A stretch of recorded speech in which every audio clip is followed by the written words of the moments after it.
আসসালামু আলাইকুম রহমতুল্লাহ। প্রিয় বন্ধু, প্রিয় দেশবাসী, এই মুহূর্তে এমন একটি আমল আপনার সাথে আমি শেয়ার করতে যাচ্ছি যে আমলটি আপনি করলে সেই দিনে যদি মারা যান তাহলে আপনার জন্য জান্নাত ওয়াজিব।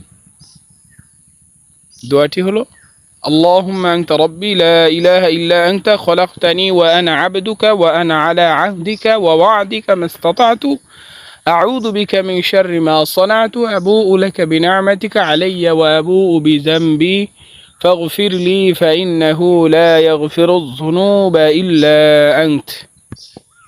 প্রিয় বন্ধু, আসেন অর্থ শুনে নিন। হে আল্লাহ, তুমি আমার প্রতিপালক। হে আল্লাহ, তুমি আমার প্রতিপালক। তুমি ব্যতীত কোনো উপাস্য নেই। আমাকে সৃষ্টি করেছো এবং আমি তোমার বান্দা। আর আমি সাধ্যমতো তোমার অঙ্গীকার ও প্রতিশ্রুতির উপর কায়েম আছি। আমি মন্দ যা করেছি তা থেকে তোমার আশ্রয় চাই। আমার ওপর তোমার প্রদত্ত নিয়ামতের স্বীকৃতি দিচ্ছি আর আমার গুনাহগুলো স্বীকার করছি। অতএব আমাকে ক্ষমা করো, কারণ তুমি ছাড়া আর কোনো আমার ইলাহ নেই।